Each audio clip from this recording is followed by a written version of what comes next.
today we're going to talk about The Cats of Ulthar by H.P. Lovecraft, which is listed as a horror story, but I find this quite a delightful fantasy story. There's been a couple of his stories recently that I have taken to be happy stories rather than horror stories. Maybe this means that I'm a little too in tune with the Lovecraft style of writing, or the things that he writes about are things that make me happy. I guess we'll find out. So, in this story, Ulthar is a place. It's a place that lies beyond the river sky, and in this place, no man may kill a cat, which, this whole starting thing just makes me happy. This is a place where cats are protected and loved and cherished, and I have 2 black cats, so this all is just a good match for me. So, and the person who is telling this story says, I can verily believe as I gaze upon him who sitteth purring before the fire. So he is being told by a cat lover who likes cats, and he's telling this tale about this place that he doesn't seem like he's actually been to, because it's said that in Ulthar, not that I know that when I visited Ulthar I saw this for myself or any of that kind of stuff. So it's sort of a slightly removed story, but you still get the sense that he's heard this from someone who should know the truth and that this Ulthar is a real place in his mind. So he talks about how cats are wonderful, they're the cousins of the Sphinx, they're ancient, and so on. So he loves cats, and Ulthar, the town of Ulthar, currently loves cats. But says in Ulthar, before ever the burgesses forbade the killing of cats, there dwelt an old cotter and his wife, who delighted to trap and slay the cats of their neighbors. Alright, so now we know that there are an evil couple who clearly must die, an old cotter and his wife, in this town, and that now cats are treasured. So something must have happened between these people who like to trap and slay cats and the modern times where cats are treasured and protected. Oh, look, and here comes my cat to come help me tell the story. Right, let me just make a spot for the cat because, cats are all important and must be treasured and nurtured. Right, here you go. Here, let me move your little feet. Yes, come on. Fine. All right, you want to lay on that? It'll be the way that you want it to be. All right, so now I've got Zuzu laying next to me, keeping me company while we read this story about cats. Alright, so old Cotter and his wife, delighted to trap and slay the cats of their neighbors. So they're not even just killing random loose feral cats, they're actually killing the pets of their neighbors. And they say that people don't know why they killed the cats, except maybe the cats were howling at night or something. But for whatever reason, they took pleasure in trapping and slaying every cat which came near their hovel, and some of the sounds made it sound like the manner of slaying was exceedingly peculiar. So they weren't even, quickly killing the cats because they loved the songbirds and they were trying to protect the songbirds or something like that. They were actually torturing their neighbors' cats and not going to the neighbors and say, please keep the cats inside so that the songbirds don't get eaten. They're just slaughtering any that they get their little grubby hands on. So clearly these old people must die. So, sorry. So many of the cat owners hated these odd folk, as you would think. If someone slaughtered one of my cats, I think hated would be minor for how I would feel about it. But instead of berating them as brutal assassins, they merely took care that no cherished pet or mouser should stray towards a remote hovel under the dark trees. No, why don't you go and berate them?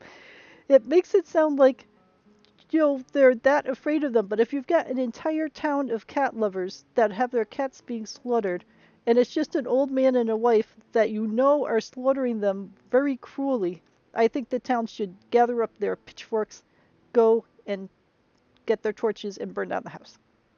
But for whatever bizarre reason, they are too afraid of this old man and his wife to be able to go face them. And it says, if through some unavoidable oversight a cat was missed and sounds were heard after dark, the loser would lament impotently or console himself by thinking that at least it wasn't a child.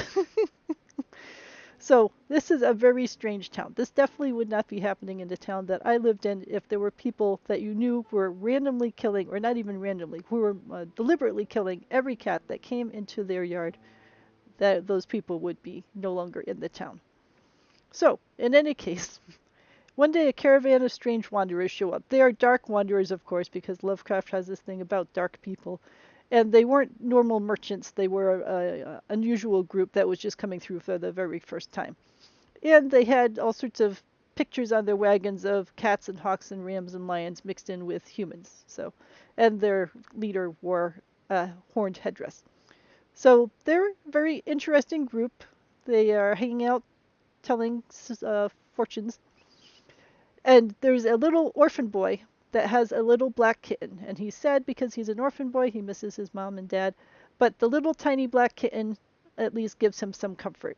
Says the plague had not been kind to him, yet had left him this small furry thing to mitigate his sorrow. And when one is very young, one can find great relief in the lively antics of a black kitten. I think it's fair to say that all of us can find relief in the antics of a black kitten. I spent so much time sitting with these little two kittens when they were tiny and playing with them and taking videos of them. They were just so, so cute when they were kittens. Of course, they are very cute now too, but it's just different when all they do is lay on my desk and cause me trouble getting to my keyboard.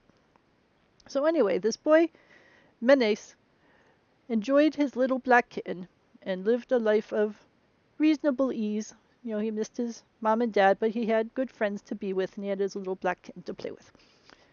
And, of course, we know where this is going. On the third morning of the wanderer's stay, Menes could not find his kitten, and he's sobbing, looking for his kitten, and the villagers happily tell him that this old couple likes to torture cats. Why would you say that to a little sad child? How about just say, we will look for him. Oh, I'm sure that he was just adopted by a loving family and he is being cared for. No, they actually tell this little sad child that his kitten was probably brutally slaughtered by an old man and then his wife. So the little boy thinks about it and then prays to his gods in a tongue that they don't understand for what we don't know, but I think we can guess. The clouds become nebulous and shadowy, and then all of the wanderers take off and are never ever seen again. This is the only time they ever stopped in the village. So they only stop in the village for like 3 days, and that has to have their kitten slaughtered during one of those 3 days. So now that they're gone, everyone else in the town realizes that all of their cats are missing. And they're blaming the poor wanderers and saying they must have stolen them. As if, you know, in retribution for one couple being evil, they would steal everyone else's cats and also torture them and have their cats go missing. But, you know, people are not always sane. So they curse the caravan and the little boy, but the sane one, the lean notary, says, you know, it's probably the insane old guy and his wife, who we know goes around slaughtering cats. And here they are slaughtering cats again. And then a little boy, the innkeeper's son, says that he saw all the cats pacing around in a circle around the cottage, and that maybe that's where the cats went. The villagers didn't believe him, and they didn't want to go and face the old guy in the dark. They were just going to wait until the morning, which again makes no sense. This is where the villagers pick up their torches and their pitchforks and go see what's happening to their cats and go face down this old guy and his wife. Because, I mean, really, how much trouble could an old guy and his wife be compared to an entire village of angry cat owners with pitchforks and torches? So anyway, somehow the town goes to sleep in vain anger. No, I would be awake all night sharpening my pitchfork and not sleeping. But anyway, the people awake at dawn, and every cat is back to its accustomed hearth. Large and small, black, gray, striped, yellow, and white. None were missing, and they were all sleek and fat. Oh, I wonder why. How is this even a question, what happened? But they are not sure what happened. The cats are not hungry for meat. They are not drinking their saucers of milk. They are just contentedly all full of something. And for 2 whole days, the sleek, lazy cats would not touch food, but only doze by the fire or in the sun. And of course, no one even notices what happened to this whole we're going to go confront the old person and his wife and find out what's happening. No, they just don't even go near them. Nobody for a week that they realize that, oh, there's nothing happening at the cottage. And when no one's seen them, like at the well or at the shop or anything. And then another week goes by. So 2 weeks go by with no one seeing these people that they hated with a passion and who they wanted to stop getting out and touching their cats. So finally, the burgomaster decides that he's going to go and check on these people. And he took along the blacksmith as a witness. And they broke down the frail door, and they found 2 cleanly picked human skeletons on the earthen floor, and some beetles. So, I mean, no surprise. We knew that this was coming. We knew that the cats must have eaten them. So they all talked about it, and they all said, "Oh, must have been the little kid that somehow was able to communicate with all the cats, get the cats organized."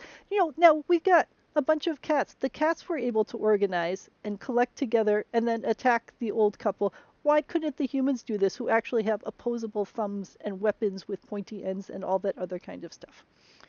And in the end the burgesses passed that remarkable law which is told of by traders in Hatheg and discussed by travellers in Ur, namely that in Ulthar no man may kill a cat.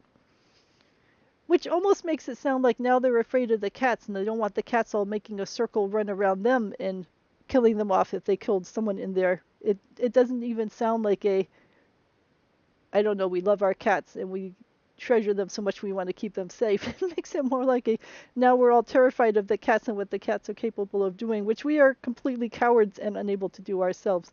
So we have to not hurt the cats for our own safety. So that part's a little iffy in my mind.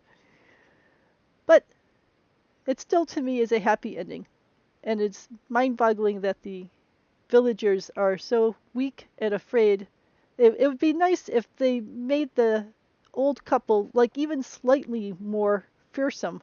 Why is it so bad to confront them about them routinely slaughtering the pets of all of the neighbors that you can't even go and talk to them and say, "Stop slaughtering our cats or we'll take action against you," or something? It'd be good if they said, I don't know, they had magic powers or something and they were afraid of them cursing someone and turning them into toads. Or, they were really good with poisons and they're afraid if they faced them that like their village well would get poisoned and they would all die. Or something. There'd be something to say why they didn't want to confront this old couple. And it would be nice if they had like something saying why the old couple was happily poisoning cats, that they liked birds or they liked mice or something. But this is the nature of the story. So I didn't really find it to be a horror story. I found it to be just retribution and also very sad commentary on these villagers who really don't deserve the cats. I think the cats should find. But, maybe the cats are happy there. The cats get plenty of food, plenty of shelter and safety, warm fires to sleep on, and they don't care if the humans are completely stupid and if they have to really run things themselves to keep their world the way that it should be. So, a cute little story. It's fairly short.